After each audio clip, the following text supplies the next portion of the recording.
Nandini. Well, this is a little overwhelming. When I got the first copy of this book, one of my colleagues, I think her name is Damini, she took the book and studied it up and down, cover to cover, and I said, this is very good. Someone's taking a lot of interest. Then she said, Ashok, how old were you exactly when that photograph was taken? So I had my serious doubt whether this book would go anywhere after that, but this is a little encouraging. So thank you all for coming through the pollution and so on here. I just wanted to start with, I wanted to thank Juggernaut. It's a bit, working with Juggernaut, especially, this is obviously the first time I'm doing this, is a bit like going out for a tennis game and seeing that you're going to be hitting with Nadal and Federer and Ivan Vijvik. And so, the combination of Nandini and Jayashree and Gavin and the whole marketing department, truly, if this is what publishing houses are like, I'd be amazed. I think Juggernaut must be singular. Truly. And there was a rumor going around that they're getting totally fed up with me and that they were going to throw me out shortly. So I thought we should do this book launch very quickly. And Nandini confirmed it, actually, that was true. But anyway, Durga, I have to thank you. I have to thank Durga because I very tentatively, many of you must have written books, but to me it was like offering your baby to someone, say, is it nice, is it cute? And she looked at it and she actually said, I think there's some merit in it. She said a little bit more than that, which is very encouraging. And frankly, this book may not have seen the light of day if it weren't for Durga.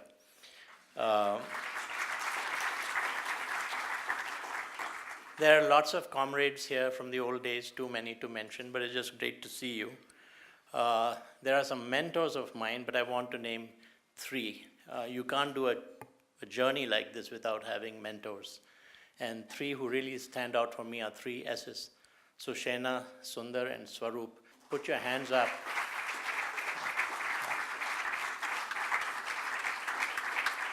I've learned a lot from them. They've guided me gently through the pathways of HIV and the field, and I just want to acknowledge that. There's a very special group of people from the foundation here. I don't mean my Avahan team, I mean my former colleagues from Seattle. And there's somewhere at the back of the room, there's Mark. Mark, put your hand up where. There's Mark there, who is a president of the Gates Foundation. Some senior directors, Rob and Joe, where? Emily. So all of you, thank you so much for being here. They're in the middle of dinner or something, and they rushed off between courses to actually to come here. Joe was actually a person on day 0, the very first day, November 22nd, 2002. I think he was one of the earliest people who was with the whole event. My Avahan team is here. Aparajit has come all the way from London, so she says, but I think she had some work around this, and she likes to claim that she came just for this. And so they feature in bit parts in the book. But frankly, I want to now recognize and welcome, to my mind, 5 of the people who are the most special people in this room, with apologies to anyone who might think, why am I saying that? And these are 5 people, 4 women and a gentleman, who are sex workers in Mysore. When you read the book, you'll see part 2 of the book is set in Mysore. The reason I say that they are sex workers in Mysore is that they are very proud to be recognized by their identity and the profession that they have chosen to follow. So I would like for them to stand up right now and for us to really acknowledge this group of people.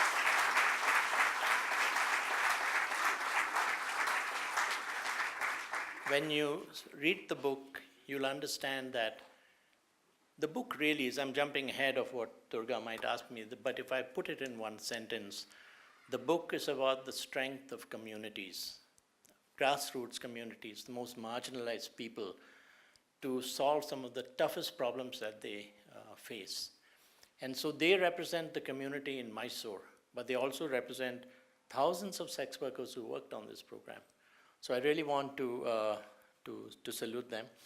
There is this uh, formality of the book release as such. So we will now release the book. I don't know where it goes after that, but we will release the book. Pratima, can you join us?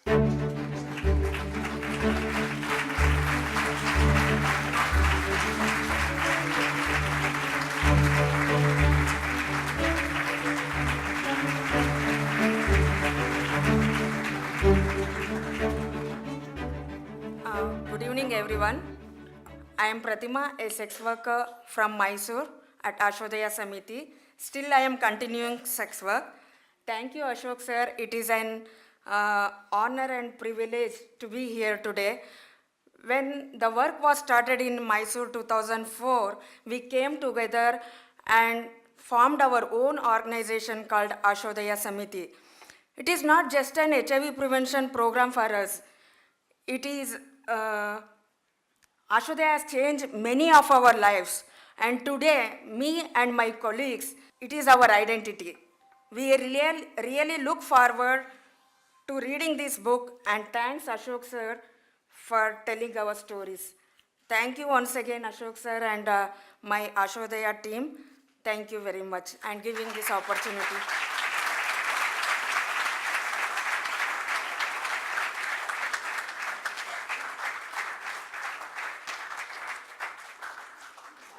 I left McKinsey in 2003 because I was enchanted or captivated by an offer from the Gates Foundation to create a program. We called it Avahan.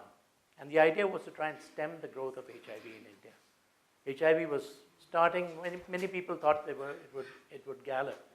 And so I jumped right into all of this. Now, we'll discuss this. The book is about it. But I just want to say that you have to be a really crazy person to spend 10 years traveling across 6 states, 83 districts, 650 towns, not once, but time and time again.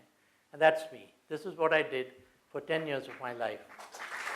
After that, another way of looking at it is that we were distributing, Alkesh, right, about 13 million condoms a month. Now, I don't want to go there, but if you open a packet and measure the length of a condom, it's probably about 7 or 8 inches. And if you do the arithmetic on this, you'll find that that is that many condoms that you can go around the world exactly once. So this is the way that I've another thing, it's around the world in condoms every year for the best part of 10 years. So I think that's a life reasonably well lived. But if you distribute so many condoms, then you're bound to have a little bit of impact. So it's true. Those figures are true. We averted a number of infections. We made our contribution, along with a number of other people, to helping to stem the growth of HIV in India. So we'll talk about that. My life has changed in the process of doing this, in not a fundamental way, but in a way that you feel inside. And I just wanted to read a paragraph from this book, which kind of talks to that. From the introduction, I thought I was taking up a new career. I didn't expect I would also be plunged into an adventure that was both bewildering and exhilarating. It led me to visit places and to get to know people I'd never imagined existed. It was an India that fell outside the comfort zones I had lived and worked in all my life. It went beyond the brief encounters with poverty I had seen from so many windows. It was a grinding place where women would sell themselves for 50 rupees and 14-year-olds injected drugs. It was the secret world of transgender people and the agony of young gay men in a country that still criminalized same-sex love. It was a strange world of truckers, lonely journeymen along forgotten highways. It also often turned out to be a place of spectacular natural beauty. It was, above all, a place where heroic battles for a barely decent life were being fought every day. Now, before we go into the discussion, I have brought a bunch of photographs with me from my old Avahan files, and I downloaded a thread of music, which I thought was apt. It'll take 3.5 minutes. So let's look at that, and then Durga and I'll start chatting.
before we kick off this discussion and actually get into parts of the book and Ashok's journey, I just wanted to speak a little bit about my first reaction when Ashok sent me those 3 chapters, right? And it was just, and I think, when you've been in journalism or publishing for a while, you get sent books by, well-meaning authors, first-time authors. It happens a lot, and you tend to read through quickly, and you are fairly direct in the feedback that you give. And after a very long time, I think I read 3 chapters that really took my breath away. And I remember pausing. It took me so long to read those 3 chapters because I hadn't read something this raw, clear, humble, sort of, it moved me as I meet these women for very, very obvious reasons, right? And my first call was to Nandini to say that, you have to read this, and this book also needed Nandini, right? Because it's very hard to pull off both a book about leadership and also tell very human stories, and Ashok had somehow done the 2, and I was thoroughly amazed. So I think anyone who had read those 3 chapters would have rung a publisher up and made sure this book got published. So I take little credit for that. But I also want to say, secondly, I think one of the reasons I readily agreed to do this was this book is so essentially about women.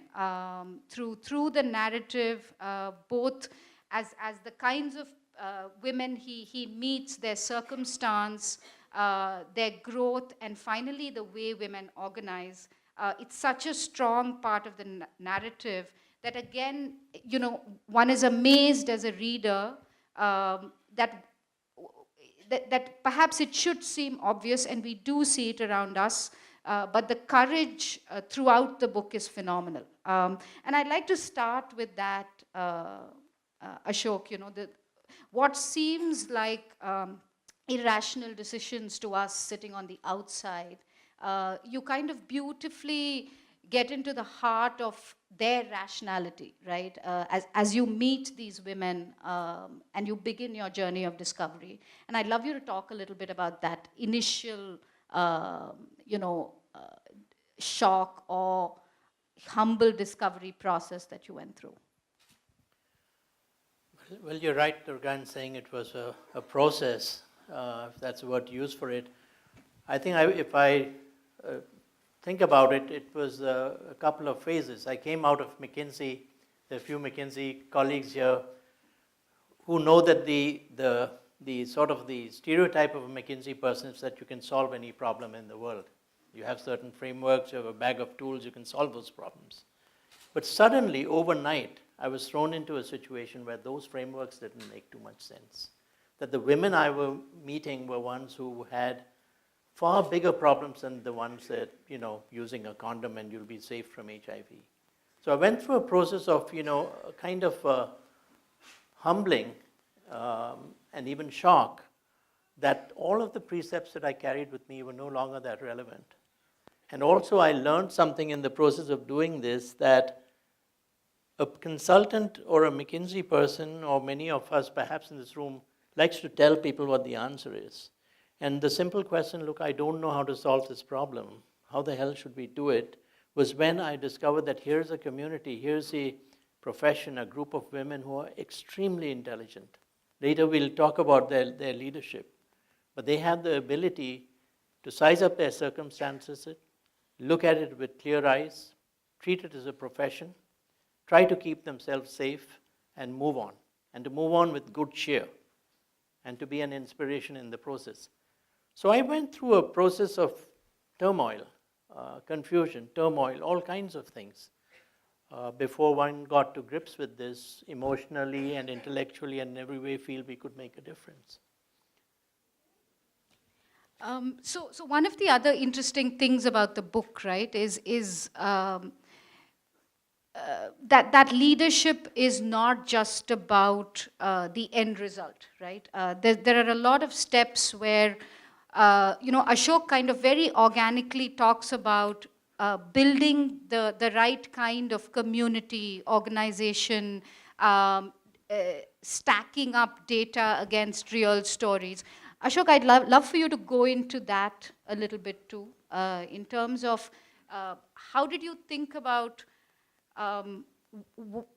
as you went and understood the reality in the field, how did you think about what is the kind of program that you needed to build? Like, how did you come to grips with that slowly as well? Well, see, one thing was clear. I mean, Avahan is about scale. It's not that we did pilot programs and then try to expand them and roll it out and so on. All of us felt that we were gripped with an emergency situation, and you had very little time. So many people were dying every day because of HIV. So we were seized with this mentality. There was a emergency going on, and you had to bring the program to scale, HIV prevention to scale at the fastest possible rate. So this is a particular mindset that we adopted. The second thing was that there were no easy models. HIV prevention had never actually been done anywhere in the world, at anywhere near the scale of India. So we had to discover as we went along, and that was a second mindset. Revisionist views of things, revisionist history is always a great thing. People come and say, well, how did you have that kind of vision? There was no great vision. It was just that we knew we had to scale up. We took 2 or 3 more steps, then we saw a little further, and we kept moving in that way. I think if we have to say something positive about ourselves, it's that we listened very hard. We didn't pretend that we knew the answer. We asked questions. We became students in the process of moving on. And it's this mindset that we saw many answers being presented to us by the people who lived closest to the problem. So this was a process of great learning for me, a great kind of emotional churn for me. And if I may, Durga, I'd just like to read a page from one of the chapters. Yeah, sure. I was just going to say, one of the other things I love about the book is there are lots of anecdotes filled with humor, and I'd love for you to read that first bit that you were showing me. Yeah, I want to just read a page from I call it the chapter called First Night Out. This was actually from my very first day in the field with Avahan. And I'd just been in the field. The book starts with this line, which is a true line, which is, don't step on the people having sex. So that's how it started. And the day ends with us going to an NGO's office, me and the NGO worker. The NGO's office was a modest 3-room house with peeling yellow plaster in a middle-class residential area.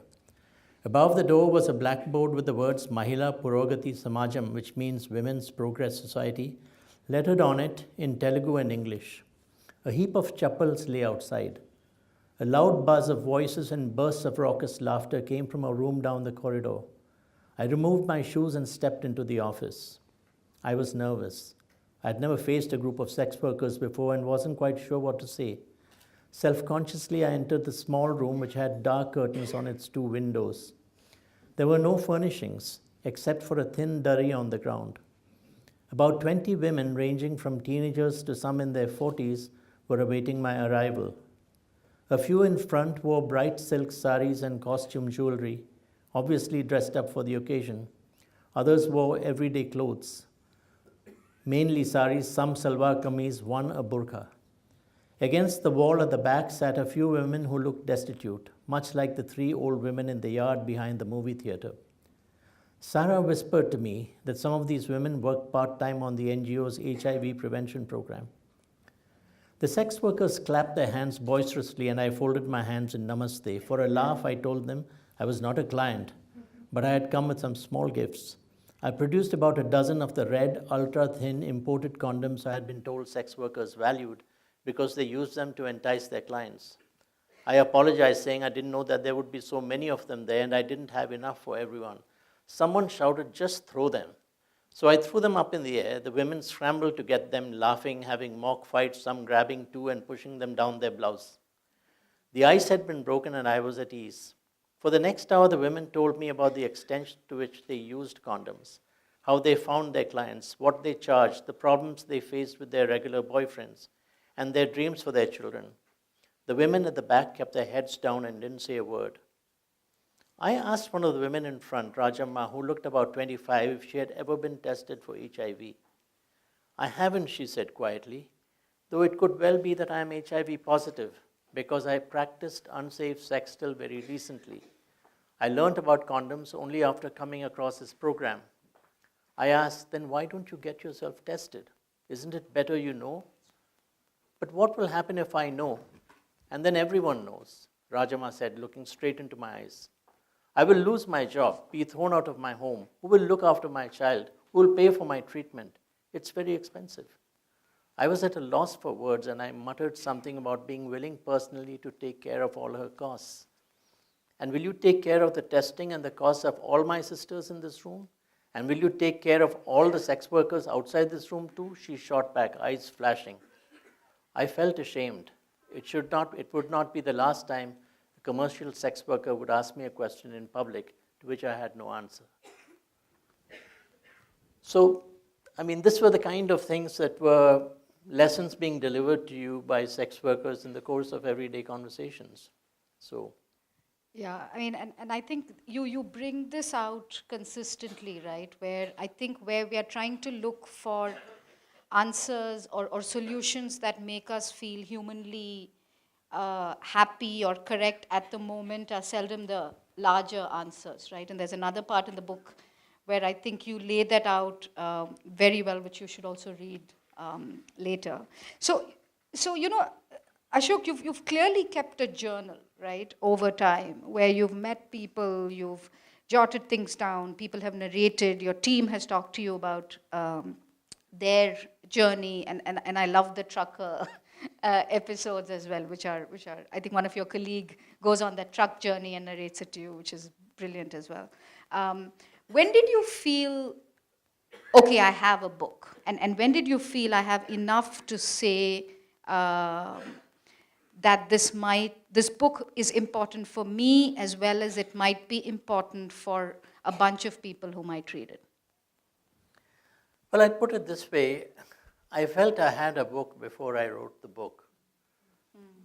How do I explain that? There was so much going on. Every day was so strange.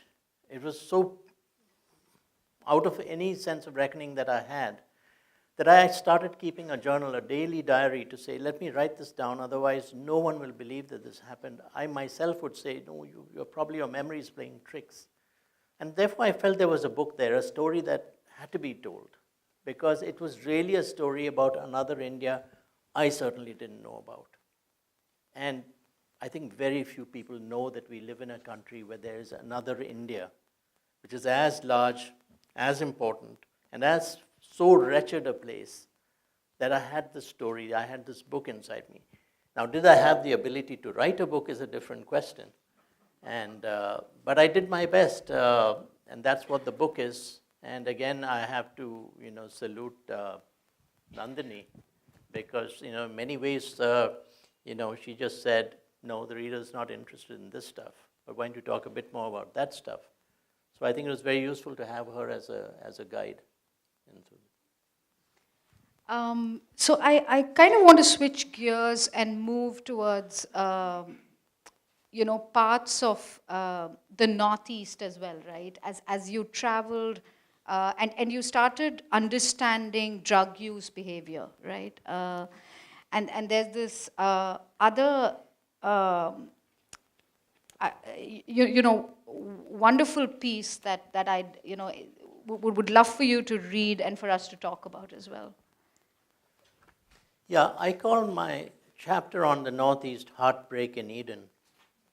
And the reason I do that is because it is an Eden, or it should be an Eden. It's one of the most spectacularly beautiful places in India. Some of the nicest, most people that you can meet, serene, lovely in every way, except that when we went there, it was heartbreak.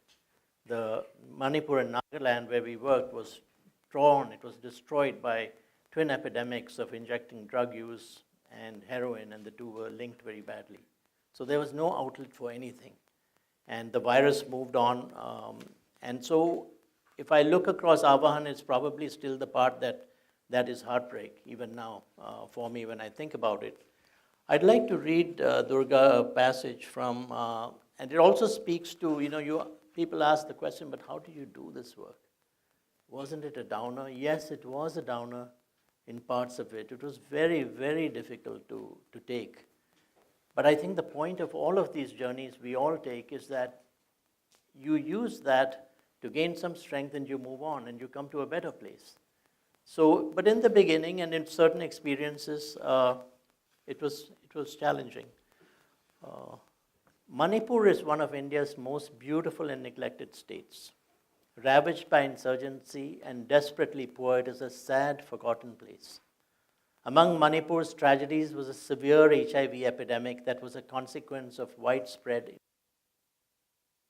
HIV, and drugs were destroying the social fabric. On my first trip to Imphal, the capital of Manipur, in 2003, late one evening, I visited a care center for HIV-positive people. In the flickering light, emaciated bodies lay on metal beds attached to tubes. Some searched our faces desperately for the fleeting, soft touch of eye contact. I stopped beside a young man who seemed to have no life in him and took his hand, which was surprisingly warm. Antime has very low CD4 count, barely 200. He will not live unless we start giving him ART. The doctor was referring to antiretroviral treatment, the new life-extending treatment not yet available through the government. It was expensive and even if accessible, was out of the reach of the very poor and marginalized. ART will cost about 3,000 rupees a month, the doctor said, and Antime needs at least 6 months of treatment to stabilize and then regular monitoring after that. We can make it available, this family can't afford it. We treat very few people here. We give them care and nutrition and send them home, often to die. I felt a chill as I released Antime's hand.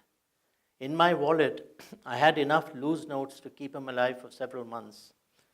I wanted to thrust the money at the doctor and get away, but I paused and moved on, the message about public health, not private charity, ringing in my ears. That night, I was haunted by the image of the dying young man, the same age as my youngest son.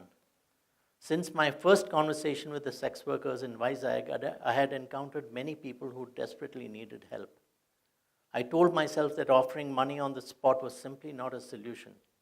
I convinced myself there was no end to it. I simply could not thrust money into the hands of every desperate person I met.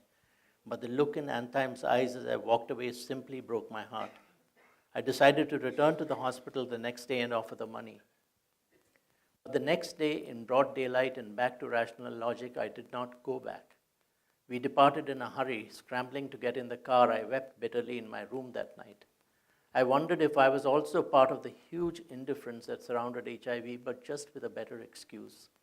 The memory of that dark room, the flickering light, the look in the boy's eyes as he met mine, it sometimes comes back to me and can still bring tears to my eyes. I tell myself Antime is still alive and he's healthy, but I have no way of knowing if that's true. I wanted to circle back to, are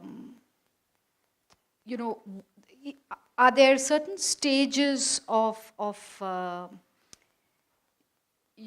as you started learning this, meaning learning more about what was happening in the field, you started refining thoughts, coming up with perhaps a way forward.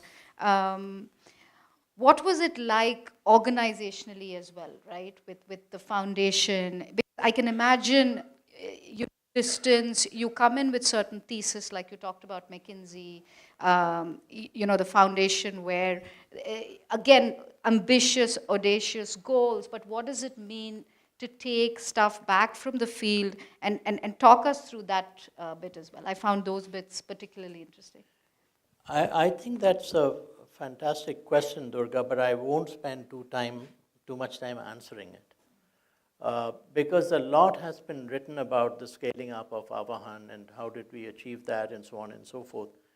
So the book is not a book about that. It's not a technical book about how you scale up and so on and so forth. And it's very important, and there's another book on that. This book doesn't touch on it too much.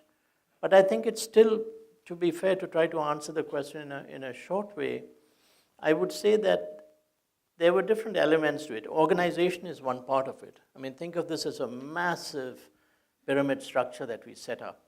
I mean, me and my team were somewhere near the top of it.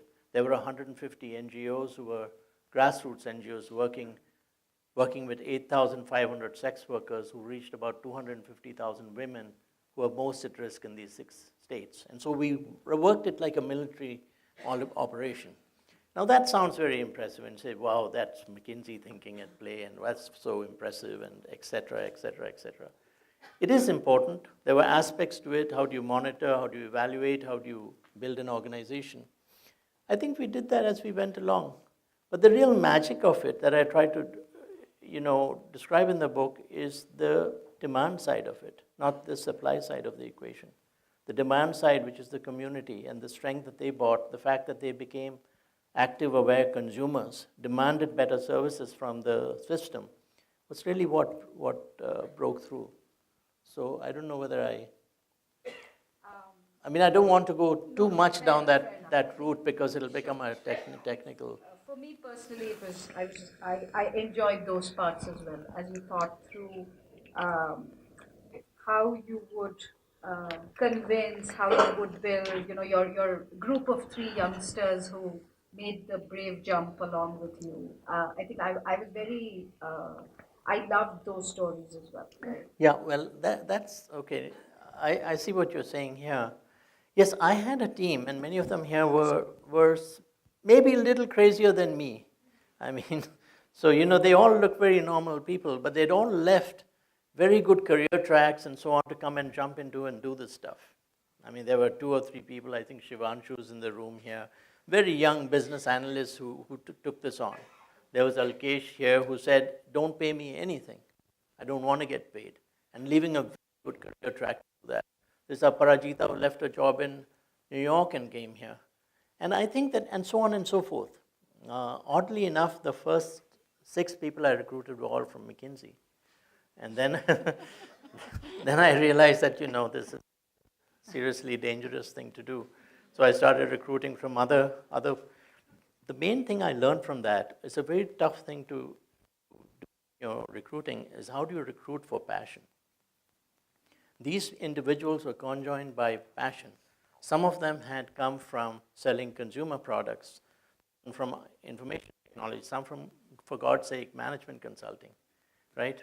But they were conjoined by a tremendous passion, a passion almost to the level that you'd give your life for this stuff. Every day in the field, 4 days a week, traveling around, all kinds of weather, all kinds of circumstances, in brothels, with injection drug users, in the smallest wretched places.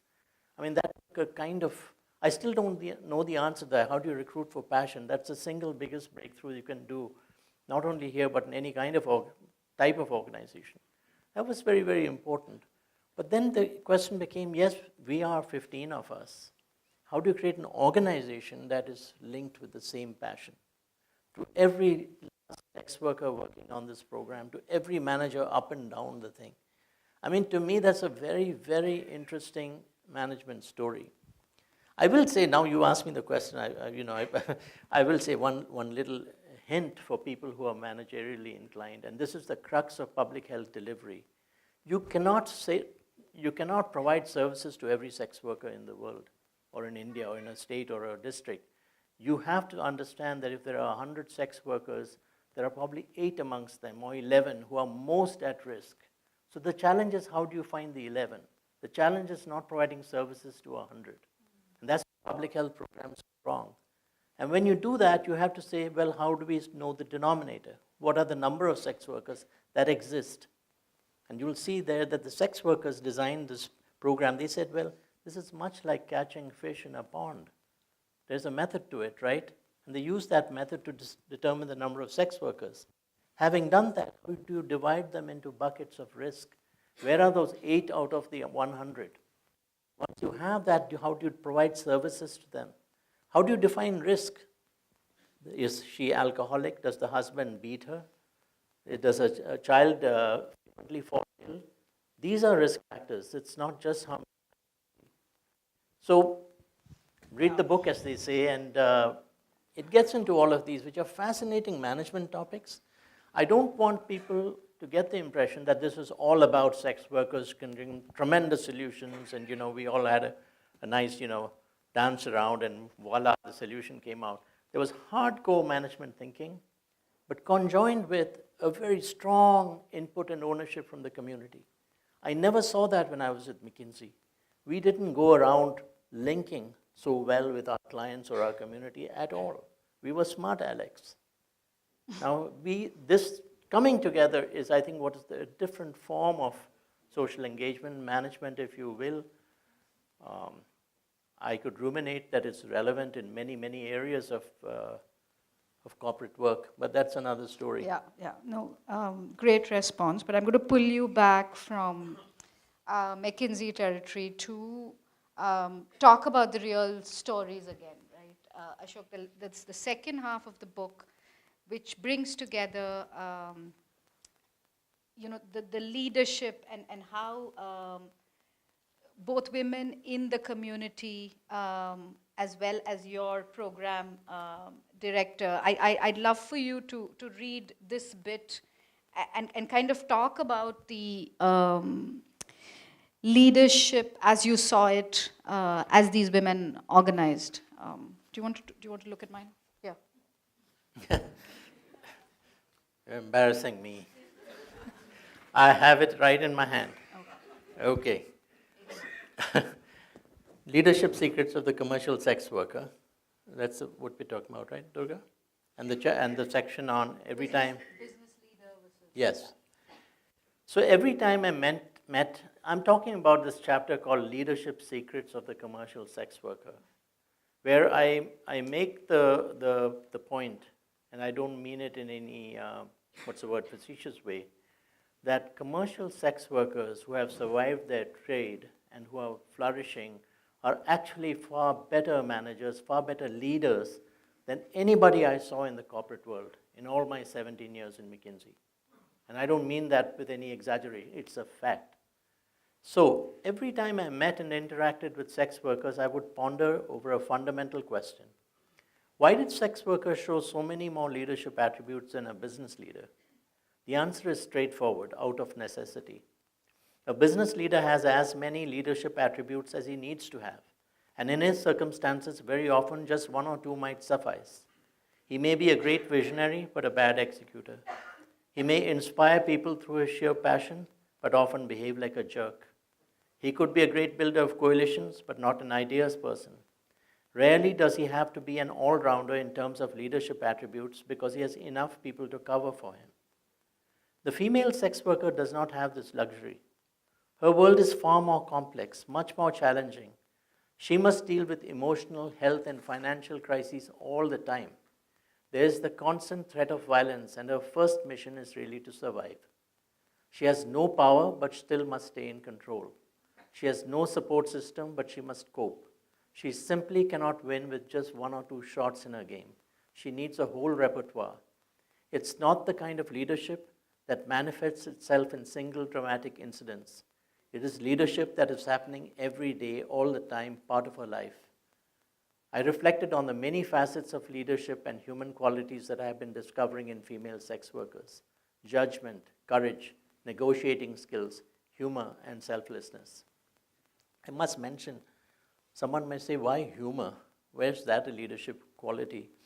Actually, the ability to use humor to diffuse a very, very difficult, life-threatening situation, to use humor to win a negotiation, to use humor to make friends, to use humor to celebrate and lighten your own load, is a leadership technique I never saw in corporate leaders. Who systematically do that. And that can also be taught, but that's a separate thing. Sex workers have the most amazing sense of humor. And I think my colleagues will vouch for this. This was not a sad, crying program. I think I never laughed as much as I did when I did Avahan. Every day there was something which would crack you up. And even today when some of us get together, we talk about some of those stories and episodes. So Ashok, do you want to talk a little bit about fighting back the last portion of the book, where that stage of, again, a group of women realizing that they could fight back, finding the ways to fight back, and then organizing and actually scaling the way that they had thought, right? I would love for you to talk about that. Well, the conversations we were having in the beginning were sort of these naive conversations that, you will die if you don't use a condom. And the sex worker would say, yes, I know I will die if I don't use a condom, but I'll die after 11 years, right? 11 years is a lifetime for me. You're going to tell me about condoms, why don't you sit down? That's my trade. I'll explain everything about condoms to you. So what's our conversation going to be about? And then I would say, well, what should it be about? And the sex workers would say, and this was happening all over India, it needs to be about violence. Because we face violence morning, noon, and evening. We face violence from our boyfriends, from goons, from the police who are meant to protect them. It goes on and on and on. And help us sort out this problem of violence. And then I would say, but I'm not here to do this stuff. I'm meant to work on HIV. What's this got to do with HIV? It's only when we started understanding and asking more questions that we understood that the unprotected sex and violence were closely correlated. A client goes to a sex worker. He doesn't want to use a condom. He's drunk. He's smashed. The sex worker says, sir, please use a condom because who knows, I might be HIV positive. He says, no, I don't. He abuses her. She says, you have a wife at home. You have kids at home. Please use a condom. Suddenly, she's beaten. She's burnt with a cigarette butt. She's slapped around. And there's unprotected sex happens. So we started understanding that violence and unprotected sex were closely correlated. So it had to be tackled if you wanted to. It wasn't enough to go around saying, start using condoms. So then how did the answer to this come? So this is not something McKinsey training tells you, how do you end violence in society against sex workers, right? So the natural question you ask is, well, I think I understand what you're saying, but we don't know how to do this. Can you explain? And the way that happened, it first started kind of organically. It started actually with a bunch of sex workers realizing that, actually 12 women can beat up any man if they put their mind to it. Very easy. So when this goon came around, I think Pratima and all recognize this story. One day, like a pistol shot, the goon was beating up his girlfriend. There was a sound like a pistol shot, and somebody had slapped him across his face. And while his jaw fell open, 12 women jumped on him, and they beat the shit out of him. And then they started understanding all over Mysore that, it just takes 8 or 9 of us to defeat even the toughest man. They started first beating him up, taking him to the police station. If they beat him up so badly that he had to go to the hospital, they would take him there, get him wrapped up, and take him to the police station. So then they started, the goons started saying, we're your brothers. Why are you doing this? I mean, we just want to be friends with you. Why can't we be brothers? Tie Rakhi on me and all that kind of stuff.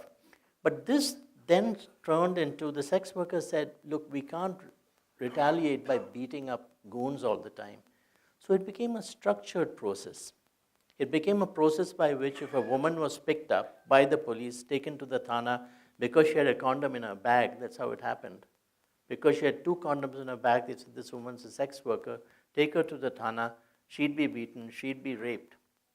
In those days, the mobile phone had just started coming in. She would ask to go to the bathroom, hit a 3-digit number.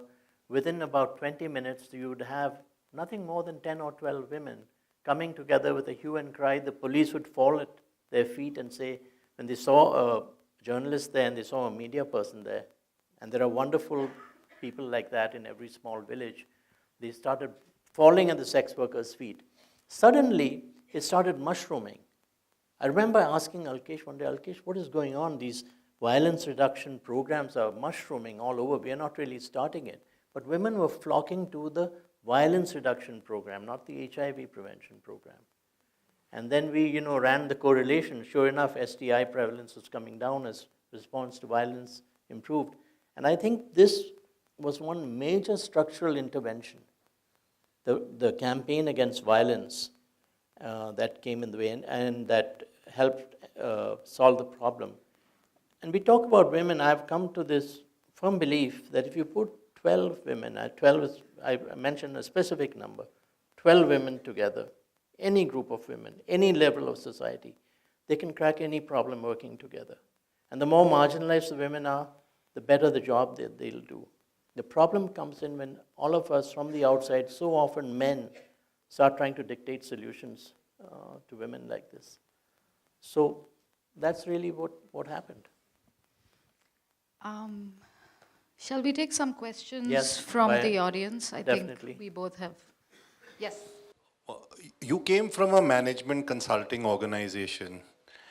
When did you and how did you develop the humility that I'm not here to provide solutions myself, but I will, understand the solution from my target audience? I mean, it was very obvious.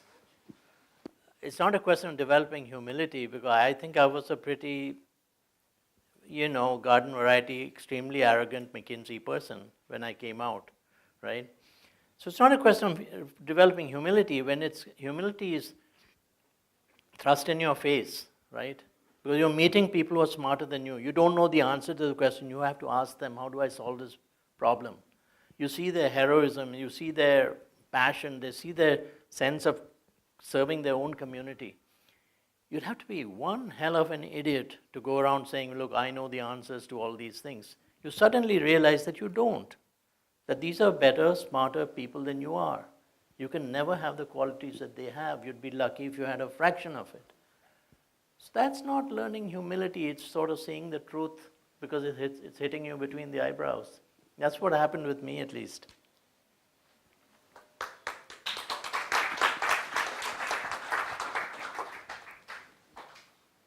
Ashok, very inspiring and humbling.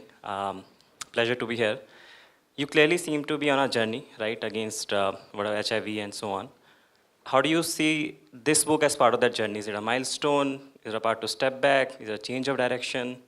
And I'm just curious to know what lies ahead, right? How do you think whatever next 5 years, 7 years panning out for you? From right now, you mean? From right now. Well, it's very interesting. When we started working on Avahan, by the scaling up didn't take 10 years. Actually, in 2 years and about 4 months, we had reached our optimal scale. There's 13 million condoms per month and all these programs working in 650 towns. So it started occurring to me even then, long before Avahan had even taken off, that what are we really doing here? We are bringing some straightforward management principles and you're working with the people affected by this. If you really break up the model, you're working on the supply side and you're using data, frontline data, and you're working on the demand side and making a better consumer. Well, can't you do that in then other areas of public health? Why HIV? HIV ultimately is a vertical program. Could you do it in maternal and child health, which is a very complex, aspect type of issue? So I had this notion going on in my head from very early that there was an organization to be created. So after Avahan, what I did was jumped into and started an NGO called Antara Foundation. And we use, I think it's the first cousin of Avahan. We use exactly the same models, but working with pregnant and lactating women in villages of Rajasthan. And the great exhilaration for me is that it's the same principles that you apply. You just rotate the thing on its axis a bit. It's the same thing. It's the same mapping. It's the same working on structural issues. It's the same use of data. So I think there's a universal model. Now, so we've gotten so far as to say there is a universal model and it can be scaled up. Where does the next 5 or 6 years go? I mean, we are digressing here a bit, but I'm getting a little teeny weeny bit older now.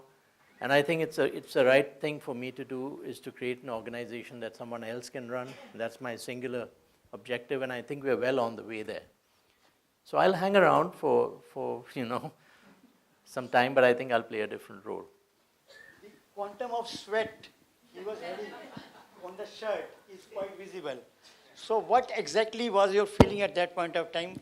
Was it an inherent part of your passion, or were you still thinking, कि यार मैं क्या कर रहा हूँ? Well, I was thinking that it's bloody hot. I remember that photograph. It was taken in Peddapuram, which is on the east coast, and it was in the height of summer.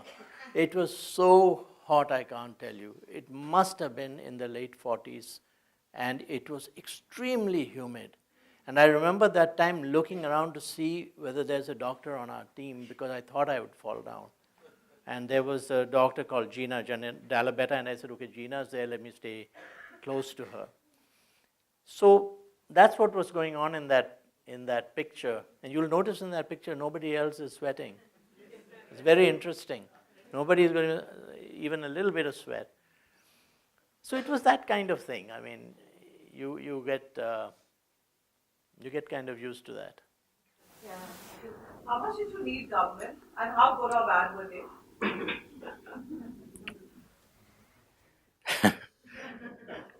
If you read the beginning of the book, the government of India was in a fierce state of denial that there was even a thing known as HIV/AIDS in India.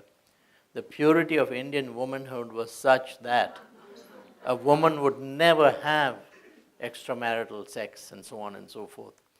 So the government was in fierce denial, and we had a very, very difficult time convincing government that there was a serious problem here. We only wanted to try and solve that problem. We had put a team together, but the government would have none of it. And so the answer was, it was extremely difficult. It's, I actually, these days when I think about those early days, it really upsets me. Because to be told that we don't need you, we are not a banana republic, quote unquote, we don't need your money, Mr. McKinsey. We know how to solve our own problems. When you go back to Africa and solve problems, these were the feedback we were given. But yet, it's a learning in advocacy. It's a learning in the human learning. You can't get angry that easily. And 5 years later, India had one of the most well-funded, most comprehensive HIV prevention programs in the world. It's not because of us alone, but that's a story in advocacy. And how do you do smart advocacy behind the scenes? The one thing that we learned, and maybe we were smart about, was we don't have the data to argue back. Go out in the field and come back after 2 or 3 years when you command such respect because you got reams of data. That's what we did. And that was the first 5 years, the first 3-4 years. And that's a story in advocacy. And then I think that we had a better partnership, let me put it that way, with the government of India. I don't want to talk about this topic too much. It can go on forever. Hi, Ashok. Hi, Pradeep. One question may sound crazy. You've done things which are quite impossible for the people like us. Has it ever crossed your mind to put these smarter people selectively into the corporate world? You mean the people who've done this kind of work into the smarter people, when you met the people, you'd realize they are smarter than you. The management skills you're talking about. So probably change their lives, selectively put them in the corporate world. Doesn't have to be top of the top corporates. Well, I feel that most of these people wouldn't touch the corporate world with a barge pole. Okay. I would never, for any job in the world which remotely whiffed of corporate, even look at it. So I think that this is for people who do this kind of work, it becomes a calling, and it becomes something very important that you cannot do anything else because it loses. I'm not trying to run down people in corporate. I'm just saying that's how I feel. So I don't think it'll work. You may also want to ask some questions of our community members who are here, if anybody wants to do that, because they're very articulate and. I'll do that next. I've already got a question in my mind. And actually, to ask you, is it true that the incidence of HIV has gone down drastically over like the past like a decade or more as a result of work done by you and other folks in this great, noble job. Yeah, I mean, I no longer track HIV carefully, but for the book I did. And HIV incidence, I think people know the difference between prevalence is the average in the population of HIV by a certain measure. Incidence is new infections, which is the better thing to estimate. Incidence has actually come down and is coming down still very steadily. HIV prevalence in India is only 0.22%. The US is 0.26%.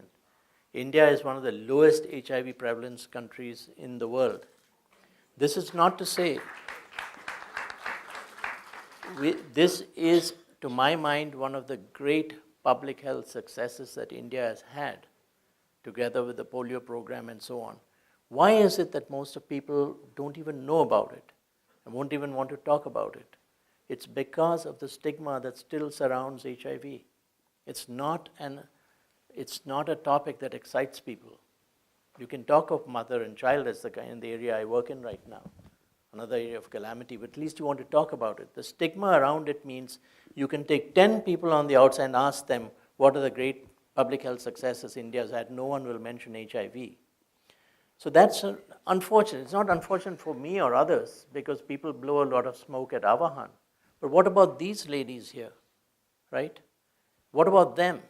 I mean, the kind of capability they've shown, the heroism they've shown, the physical courage that they've shown, who knows about it, right? So that is really the problem. Let me also say this. A lot of people have now jumped to the other extreme. They declared victory on HIV. HIV, oh yeah, we got 0.26%. Let's move on. It's not really, the fire is raging in Manipur and Nagaland and now Mizoram. And we run the risk, there's a hockey stick principle in HIV. The virus is a very clever virus. It often comes back. So it's still a worrying scenario. I was just saying, I can answer questions, but much smarter answers might come from some of the community members in the room, but that's really up to you. Hi, Ashok. I'll just put information. By the way, this guy is one of the people I pointed out as one of my mentors and so on. Hi, Ashok. I'll put two information and then ask you a tough question at the end. My first information is, while the places where you have worked and the government programs are quite successful, there definitely HIV has come down. But half of India, where the program did not pick up properly, HIV is slowly but steadily going up. Punjab is a very good example. In spite of heartbreaking work in Northeast, we saw a very big Punjab epidemic of drug user. Second, I said I'll be asking a tough question, and the tough question is, when you started, Ashok, you had a dream, like many of us, where you thought after this work and some hundreds of million from both government as well as other donors and Gates Foundation, there'll be a sustained empowerment of the people left behind, or people like sex workers or gay people or the drug user. Why the movement has died, and why at the end today we see the funding has dried, and all these heroes are fallen heroes now, and we don't talk about them, and the program is going down and down, not here and globally. And what you think has happened and what we could do differently? Well, Swarup's in the WHO and he heads HIV for the region. And he's much more aware than I am about the neglect that the HIV health situation is facing right now. I don't know the answer to that, Swarup. What do we do? The kind of sustained advocacy, momentum, funding that came into all of it, what you're saying is doesn't exist today. I think I really don't know the answer to that. I mean, I'm no longer in the sector, so I don't want to make up what I think should be the answers to it. But it boils down to basics. I mean, there has got to be very strong advocacy made. I mean, there's a room of people like this themselves, if they understand that HIV is still a very serious issue in the Northeast, something can come of it. There are media people here, something more can come of it. But I can't answer your tough question, unfortunately, Swarup. So that's where it is. Yes, ma'am. Thank you. My question is to the protagonist of your book, if I may. ತಮ್ಮ ಜೊತೆ ಮಾತಾಡಬಹುದಾ ಪ್ರಶ್ನೆ ಕೇಳಬಹುದಾ Yes. I don't know if each one of you had a choice that you want to be a sex worker. I haven't also read your book and the introductions about it. But as an ordinary citizen, I want to ask this question. If you were given a choice today, what do you want to become? What will be your choice? Okay, ಇವತ್ತು ತಾವು ಆಯ್ಕೆ ಮಾಡಬೇಕಾಗಿದ್ರೆ ನಾನು ವೇಶ್ಯ ಕೆಲಸ ಮಾಡಲ್ಲ, ನಾನು ವೇಶ್ಯ ಕೆಲಸ ಮಾಡಬೇಕು, lecturer ಆಗಬೇಕು, ಪ್ರೊಫೆಸರ್ ಆಗಬೇಕು, ಏನಾದರೂ ಅಂತ ಇದ್ದರೆ, ಆಯ್ಕೆ ಇದ್ದರೆ ತಾವು ಏನು ಆಯ್ಕೆ ಮಾಡ್ತೀರಾ? ಆಯ್ಕೆ ನಾನೇನು ಮಾಡ್ಕೊಳಕ್ಕೆ ಇಷ್ಟಪಡ್ತೀನಿ ಅಂತಂದರೆ, ನಿಜವಾಗ್ಲೂ ಎಲ್ಲರೂ ಏನು ತಿಳ್ಕೊತಾರೆ ಅಂತಂದರೆ ಸೆಕ್ಸ್ ವರ್ಕರು ಅವ್ರಿಗೇನು ಇಲ್ಲಿಟ್ರೇಟು, ಅವ್ರಿಗೇನು ಗೊತ್ತಾಗಲ್ಲ ಅಂತ. But we are smart. ಏನಂತಂದರೆ ನಾವು ಕ್ಲೈಂಟ್ಸ್ಗಳನ್ನ ಯಾವ ಥರ ನಾವು ಅಟ್ರ್ಯಾಕ್ಟ್ ಮಾಡ್ತೀವೋ ಅದೇ ಥರ ನಾವು ಪ್ರತಿಯೊಂದು ಸೈಂಟಿಫಿಕ್ಕಾಗಿ ನಾವು ಏನು ಬೇಕಾದ್ರೂ ಮಾಡೋಕ್ಕೆ ಸಾಧ್ಯ ಇದೆ. ಅದೇ ರೀತಿ ನಮ್ಮ ಸಮುದಾಯದವ್ರು ಎಲ್ಲೆಲ್ಲಿದ್ದಾರೋ ಅಂಥವರು ಕೂಡ ನಮ್ಮ ಥರ ಆ ಸ್ಮಾರ್ಟ್ನೆಸ್ ಬರಬೇಕು. ಸೊ ಅಂದರೆ ನಾವು ಒಬ್ಬರು ಪ್ರೊಫೆಸರ್ ಆಗಬೇಕು, ಅವ್ರಿಗೆ ಟೀಚ್ ಮಾಡಬೇಕು, ಯಾವ ಥರ ಯಾವ ಪ್ರಾಬ್ಲಮ್ನ ಹೇಗೆ ಸಾಲ್ವ್ ಮಾಡಬೇಕು ಅನ್ನೋದನ್ನ ನಾವು ತಿಳಿಸ್ಕೊಡ್ಬೇಕು ಮ್ಯಾಮ್. ಇವತ್ತು ನಿಮಗೆ ಆ ಒಂದು ಆಯ್ಕೆ ಇದ್ದರೆ ನೀವು ಸೆಕ್ಸ್ ವರ್ಕರ್ ಆಗ್ತೀರಾ, ಟೀಚರ್ ಆಗ್ತೀರಾ, ಪ್ರೊಫೆಸರ್ ಆಗ್ತೀರಾ, ಅಶೋಕ್ ತರ ಬರೀತೀರಾ, ಏನ್ ಆಯ್ಕೆ ಮಾಡ್ತೀರಾ? ಸೆಕ್ಸ್ ವರ್ಕರೇ ಕಂಟಿನ್ಯೂ ಮಾಡ್ತೀನಿ ಮ್ಯಾಮ್. ಯಾಕೆ ಅಂತಂದರೆ ಅದು ನನ್ನ ಜೀವನ, ಅದು ನನ್ನ ವೃತ್ತಿ, ನಾನು ಚಾಯ್ಸ್ ಮಾಡ್ಕೊಂಡಿದ್ದೀನಿ. ಅದನ್ನು ಏನಕ್ಕೆ ಬಿಡಬೇಕು ನಾನು? ಆ ಟೈಮಲ್ಲಿ ಕಷ್ಟಕ್ಕಾಗಿದ್ದು ಸೆಕ್ಸ್ ವರ್ಕು. ಮೇಡಮ್, ಈಗಾಗಲೇ ನೀವು ಹೇಳ್ದಂಗೆ ನಾವು ಆಸೆ ಇರುತ್ತೆ, ಆದರೆ ಸೆಕ್ಸ್ ವರ್ಕರ್ ಆಗಿನೂ ನಾವು ಪ್ರೊಫೆಸರ್ ಆಗಿದ್ದೀವಿ. ಯಾಕೆಂದರೆ ಎಷ್ಟೋ ಸೆಕ್ಸ್ ವರ್ಕರ್ಸ್ ಆಗಿರ್ಬೋದು, ಎಷ್ಟೋ ನಾನ್ ಕಮ್ಯುನಿಟಿಗಾಗಿರ್ಬೋದು, HIV ಬಗ್ಗೆ ಆಗಿರ್ಬೋದು, ನಾವು ಯಾವ ರೀತಿ ಬಂದ್ವಿ ಅನ್ನೋದಾಗಿರ್ಬೋದು, ಆ ಒಂದು ಟೀಚ್ ನಾವು ಮಾಡಿದ್ವಿ. ಈಗಾಗಲೇ ಪ್ರೊಫೆಸರ್ ಕೂಡ ನಾವು ಆಗಿದ್ದೀವಿ. ತಮ್ಮ ಮಕ್ಕಳಿಗೆ 25 ವರ್ಷ ಅವ್ರು ಇದ್ರೆ, ಇವತ್ತು ಕಾಲೇಜ್ ಹೋಗಿದ್ದಾರೆ, ಸ್ಕೂಲ್ ಹೋಗಿದ್ದಾರೆ, ಅವ್ರೀಗ ಆಯ್ಕೆ ಮಾಡ್ತಾ ಇದ್ದಾರೆ, ನಾನು ಕೂಡ ನನ್ನ ತಾಯಿ ನನ್ನ ತಂಗಿ ತರ ಸೆಕ್ಸ್ ವರ್ಕರ್ ಆಗಬೇಕು. ಮೇಡಮ್ ಏನಂತಂದ್ರೆ ಈಗ 18 ವರ್ಷದ ತನಕ ನಾವು ಓದಿಸ್ಬೋದು, ಅದು ನನ್ನ ಕೈ ಕೆಳಗಡೆ ಇರ್ತಾಳೆ. ಸೊ ಆದ್ರೆ 18 ವರ್ಷದ ಆದ್ಮೇಲೆ ಅದು ಅವಳು ಏನಾಗಬೇಕು ಅನ್ನೋದು ಅವಳ ಮೈಂಡ್ ಸೆಟ್ ಆಗಿರುತ್ತೆ. ಅವಳು ಸೆಕ್ಸ್ ವರ್ಕರ್ ಆಗ್ತೀನಿ ಅಂದ್ರೂ ನಾವು ಓಕೆ ಆಗ್ತೀವಿ. Okay, shall I translate please?